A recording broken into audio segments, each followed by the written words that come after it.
So, what was really the turning point for you here in the States that led you to this place where you'd pick up and move halfway around the world? Yeah, well, like I mentioned earlier, it's been a dream of mine really since I was 18 or 19. And like I mentioned, I grew up in Kenya, but as a teenager, you kind of don't want to do what your dad did. So I was like, I'm staying in America. I'm not doing anything like that. But it was really when I was 18 or 19, I began reading and learning about the needs of the world. I'm a follower of Jesus, and so it's important to me to share that message throughout the world. And so learning about spiritual needs of the world and then also the desperate physical needs of the developing world. And when I heard, statistics about X number of children dying every day to starvation and preventable disease, X number of people living on under $2 a day, just hearing these statistics and realizing, man, I spend $2 on a drink from the gas station. People are living on this, on just this every day. That really grabbed me, and I started annoying everyone around me and talking about this constantly. Like, what are we doing over here? Wasting our lives just trying to live in luxury or get rich. And so India was a country that I kind of narrowed down and zeroed in on. And like I said, I've been traveling here pretty much every year since I was 19 when I made my first trip. And I wanted to move, but I had no idea how. I didn't know anyone here.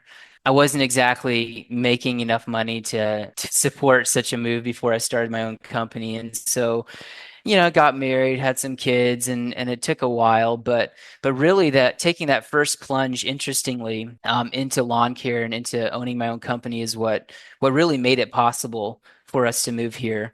And to be financially self-supported, to start a company, get an employment visa. And so, yeah, it's been a dream of mine for much longer than business ownership, honestly. Like I never thought I would own a business Wow. until I did it. Which is interesting. And when I did it, it was partly out of it was I guess I would say mostly just out of necessity. Like I said earlier, I realized if we got pregnant and my wife had to quit her job, we'd be sunk. So I was like, I don't have Yeah. a college education. I got to figure something out. And so that's when I started Eden Lawn Care, and I found that, man, I love it. I something about the ownership of every dollar you make, something about the communication with clients. Yeah, I suddenly realized, wow, this is amazing, and I don't know why I didn't do it earlier. Well, I think it's as an entrepreneur for 30 years now, it's there's just something about going out there and it's resting. I don't want to say all on you, but like you have control over your destiny. Like you go out there and you can create value for people. Like you talked about, I love Jim Rohn. I love his quotes. I read him and listen to him quite a bit. And it's just, I think, an amazing opportunity to serve others. And I think there's two types of wealth creation. You know, there's an extraction model, which a lot of people have. How much can I extract from others and take unto myself? And then there's this value creation model, which obviously you ascribe to, which is how much value can I create for others in the world, and then what will they pay me for it? And so I love that. That was is through necessity, but you found kind of your calling through that necessity. That's an awesome story.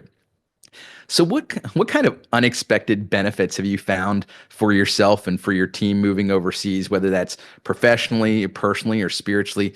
Anything that kind of really stands out? Because I'm sure if you really take time to contemplate, I know when I go over to India, it really is an eye opener, and it certainly gets you out of your normal everyday type of thinking. Right. Yeah, I'll start with personally. So, India is a developing country. It's a country that, if you watch YouTube videos, you might not be too excited about visiting. And so obviously, there's the pollution or whatever stereotypes you want to throw out there that, it's you get used to it, but it is what it is. It's definitely a thing to adjust to. But I was surprised with all of the lifestyle advantages that we found moving here.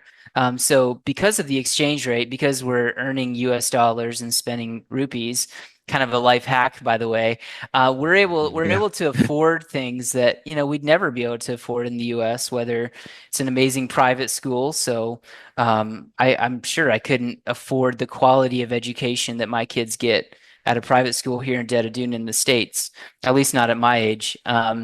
And domestic help we're able to afford. So we Mhm. have a 5-year-old Mhm. boy and 4-year-old twins. And when our twins were born, Wow. yeah, when our twins were, That'll keep you yeah, hopping. sure thing.